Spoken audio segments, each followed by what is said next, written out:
Welcome to Savvy Business, Life Unscripted, with your host, Christina Rivera, where our guests share their wisdom and valuable business tips, empowering our audience to expand their personal potential.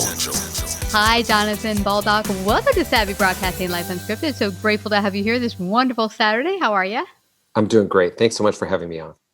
You betcha. We're going to talk about something quite important, especially in this past year after COVID, and that is advocacy programs for our employees. A lot of business owners are like having to re-navigate and re-strategize how to operate their businesses with most of their employees working from home.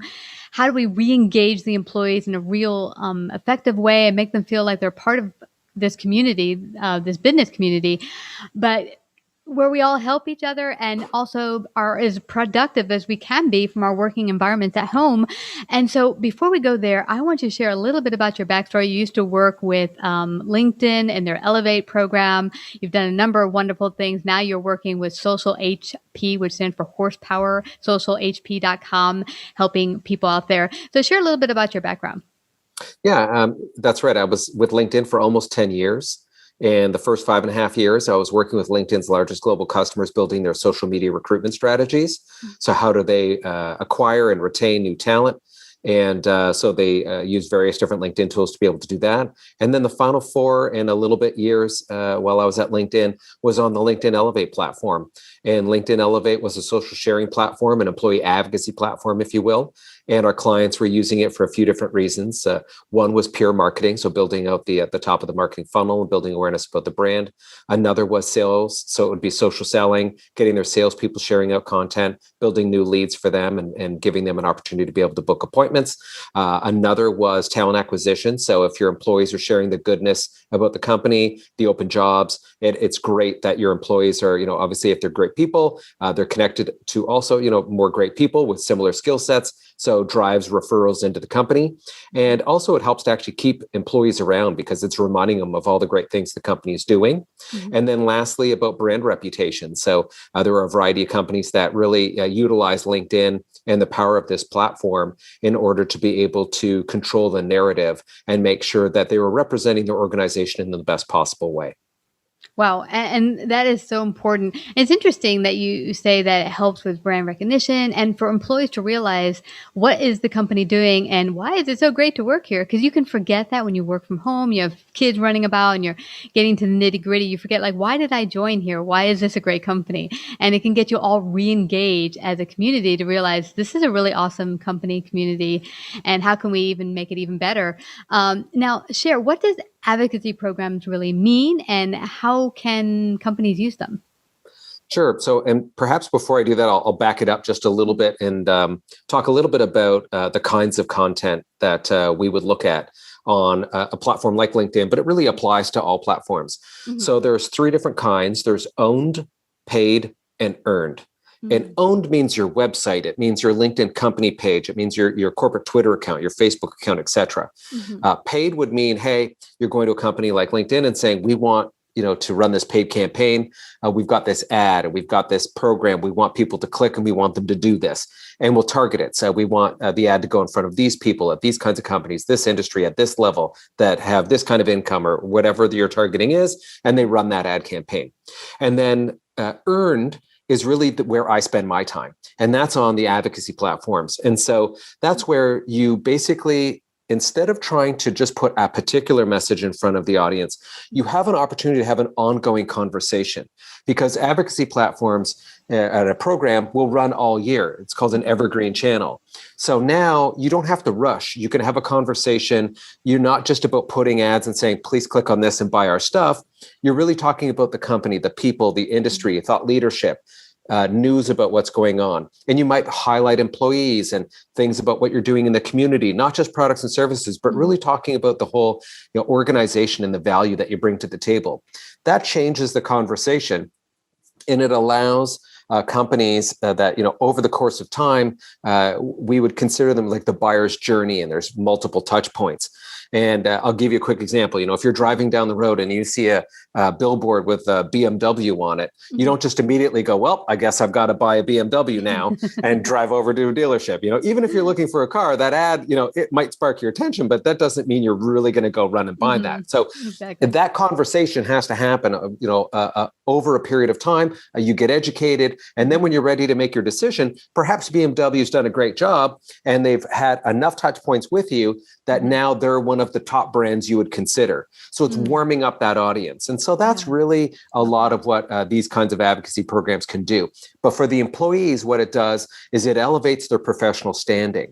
It brings them into the picture of being a subject matter expert, being looked upon as somebody that's a trusted advisor, more sort of connected into the community. So therefore, when that employee reaches out to a client or a prospective client, those people are much more likely to respond. They're much more warm to the idea of connecting and having a conversation because they've seen all of this great stuff that the employees have been sharing out over the last number of months. And so this is really in essence, what these are about. I love that. I love that, John. What's interesting is that one company I'm working with now, they've actually had a number of their employees go out and do some podcasts and do some blogging. LinkedIn now has this new blog thing where you can do blogs and post it onto their thing.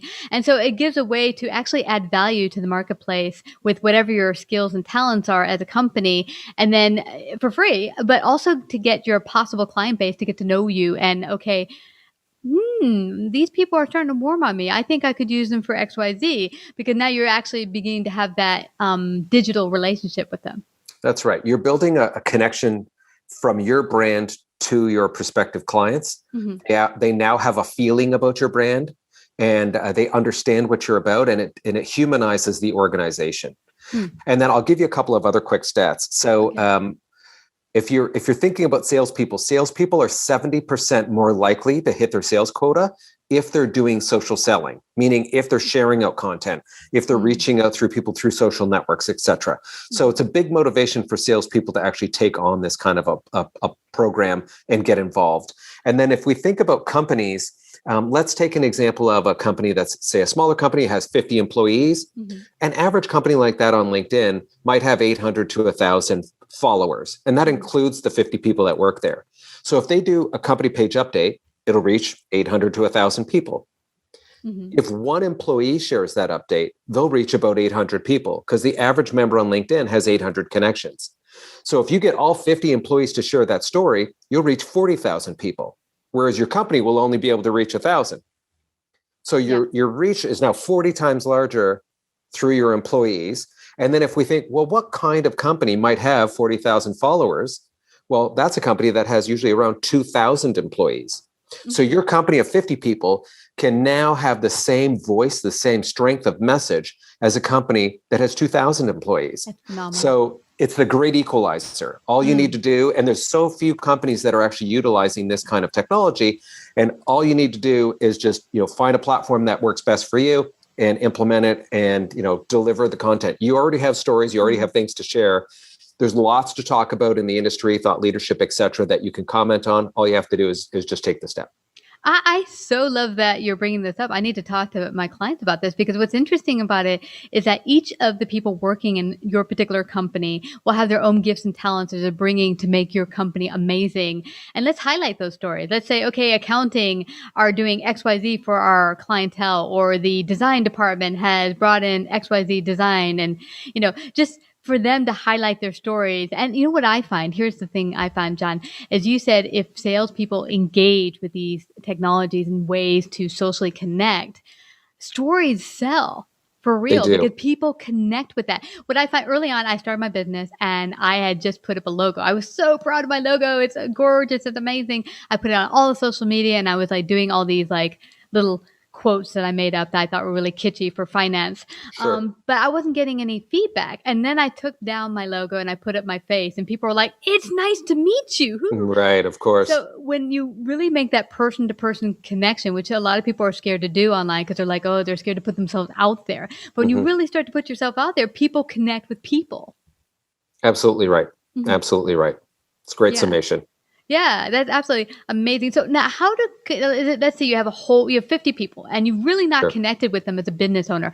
How do you begin to pull out the stories and the ways in which your employees can all be a part of this? How do you begin to do that with them? Well, and I think first off, we have to explain to the employees what they're going to see out of it. What's the benefit to them? And I highlighted some of those earlier, Mhm. but I will say, doing that and saying, hey, here's our expectation. It would be lovely if you could share out some content. Mhm. But also, LinkedIn had a really great best practice. And I think this really applies to all companies. And that's we had a ratio for every 6 pieces of content you would share, 3 pieces would be thought leadership. 2 pieces would be industry news, and only one would be about the company. Hmm. So therefore, the employees don't feel like they're a voice box, just pumping up products and services with the message of buy, buy, buy, buy, buy, Yeah. please, please, buy, buy, buy.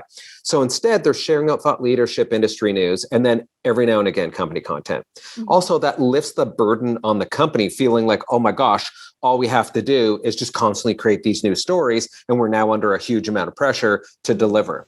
There's so much there are so many stories out there, so much content out there that's already available that you could make available to employees. Mhm. And like a tool like Social HP, it pulls it all in and makes it easily accessible and digestible. So that's one note. The other piece is then looking for those gems. Mhm. Most companies have marketing content. Most companies are focused on their products and services. So now it's just turning that lens a little bit on the inside and saying, hey, who can we highlight? What's an employee that we're really proud of and they've done something great this Mhm. quarter? So it's looking for those stories and just basically saying to that employee, hey, write in your own words what you're thinking of, or perhaps ask the manager, hey, can you highlight this employee? Give them kudos, and then we'll have all the rest of the employees celebrate it, share it, like it, and comment on Mhm. it. That's And those things are really very compelling. It doesn't necessarily have to be a product or service, because if I see a message about a client or like a prospective, if I'm a prospective buyer and I see a message and this company is just celebrating their employees, and when I get down to making my decision, like I want to work with a company that's filled with great people that Mhm. I like, and I like the people and I like their products and services. So it's all part and parcel of how you tell the story. It is, you said something very important there. For me, you've heard about customer care, customer service, all that good stuff, but it starts internal customer care. How are you treating your employees? If Right. and this is a wonderful story. Many years ago, I went to a coffee shop, loved their coffee, but I started to see the owner treat their people behind the counter with disrespect. Right. And I was immediately turned off by the place. I didn't like their coffee anymore. But more than anything, I didn't want to give them my money for them treating employees like crap. And so if you are highlighting employees and saying, here's kudos we want to give because this person did X, Y, Z, and everyone's celebrating them, I'm like, man, they give respect to their employees. They're going to do the same to me as a Oh, customer.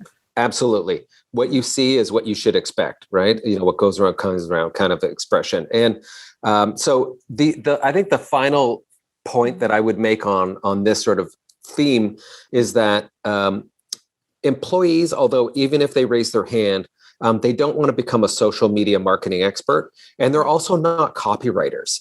So we need to make it as easy as possible. We got to do all the kind of the lifting for them. Mhm. And so, and my experience when I was at LinkedIn, if you had 1,000 employees raise their hand and say, "This sounds great," and I'm going to sign on to the program, honestly, only on average 200 would actually log in and share something on a monthly basis. Mhm. So those are the people that adopt technology. They're excited about it and they're motivated by it. So how do what do you do with that other 80%? And that's really been the big challenge. And so, I'm happy to be in a place where the tool that I consult with now, which is Social HP, they're sort of the next generation of advocacy platforms, which is taking that lift away from that 80% that want to do it but don't have the time, they're too busy. Mhm. And so we built some functionality called Do It For Me, which basically means they can raise their hand and say, this sounds fantastic, but FYI, everybody knows I'm not a social media marketing manager. I also don't write copy. So if you guys could just sort of pick the right things that I should be sharing on the right cadence, that would be brilliant. Take all the lifting off for me. And so that's the sort of, I guess, the last piece of the puzzle that I really struggled with when I was at LinkedIn that I think, has been solved for now. And so I'm excited that that's the, that was that last little piece that we were able to solve for. That is awesome. That's the secret sauce. For me, it's interesting. Savvy, I'm really good at the auditory sharing. superb at that. Putting out the content and putting out the great titles and not my thing. That's why I hired someone to do it, because I'm like, it's just not my thing. But it's great to have a tool like this that the businesses can use, social HP, where they can now engage their employees. That you don't have to be an expert in this social media thing or copy. We got this. And yeah, that's fabulous. So what does it look like when they sign in, they begin to get started? Is it a monthly thing, or how does it look? What does it look like? So what they get invited, there's a little, sort of like click here to sign up, and then they decide which networks they want to connect. So they can connect LinkedIn, Facebook, Instagram, Twitter. Mm-hmm. And usually most people connect LinkedIn, and then a few will connect some other ones, but it also depends on what the industry is for the company, depending on where their clients are. But that all said, once they sign up, they get a long-term token. So once they connect, for example, LinkedIn, they only had to sign in Connect LinkedIn once per year. After that, if they use single sign-on, and that's the way they access their tools at their company, then they would just use single sign-on, and it'd be within their app store, within the company. Otherwise, they just log in with their email and their password that they've used to create it. And then all of that content is available to them. And it's selected by their role. So if I'm in talent acquisition, I see content that relates to my function, my role, my industry, et cetera. If I'm in sales, I get content that's really applicable to my network, my audience, things that, that my audience cares about. So it's content that's really specific to me, but the company doesn't have to sort of have that, oh my gosh, this huge burden of where do we get all these stories and how do we build this? So we actually go and pull all of the right stories from the world and the web and pull it all into the tool and make it easily digestible and easily shareable. And that's for the people that want to go in. For the rest of them that raise their hand and say, this sounds great, but I honestly don't want to do the work, then that's what we built the do it for me functionality, where one administrator within just a few seconds could share a story for an entire sales team, an entire marketing team, or all employees. So if there was a message from the CEO and the CEO is like, please, everybody, can you please just like this? We can actually schedule out all of the likes. So that way the CEO doesn't have to do anything. No employee has to do anything. And we can schedule the likes over a couple of week period. So it doesn't it's not weird, like everyone liked it at the same day at the same time. Oh my God, I love that. We've got, all kinds of great functionality built in, so that way it really makes it a much more natural experience. People can participate, but they don't have to do the heavy lifting, nor do the people even that run the program. It's not heavy lifting. This is so cool. I'm terrible at copywriting and I'm terrible at writing, and I could run a program by myself in an hour and a half a month and manage it for 1,000 employees personally. Like I'm not, I can talk about technology, but I'm not super technology savvy. Mm-hmm. And this thing is just so shockingly simple. It's just brilliant. Oh my gosh, I need to sign up for myself. This is phenomenal. I love this. Yeah, it's pretty cool. This is really, really great for businesses out there. And I love the fact that now they can compete with big, huge businesses that have 2,000 or more employees. They can, as you said, the great equalizer. Now the 50 employees can be equal to like 2,000. That's fabulous. Well, they can get started where again? Give them the website. Yeah, so it's socialhp.com. Mm-hmm. Or they could just look me up on LinkedIn. It's Jonathan Baldock, and they can just message me there, and I'm happy to have a chat. This has been fabulous. Thank you so much for the insights and wonderful information. I know this is going to help so many businesses listening in. Thank you, Jonathan Baldock, for joining us today on Savvy Broadcasting. Thank you so much for having me. Appreciate it. Like, subscribe, and share this episode. To listen to more savvy episodes and savvy biz tips, go to www.lifeunscriptedradio.com. To find out about our paid sponsorship opportunities or how to become a guest, email Christina at lifeunscriptedradio.com.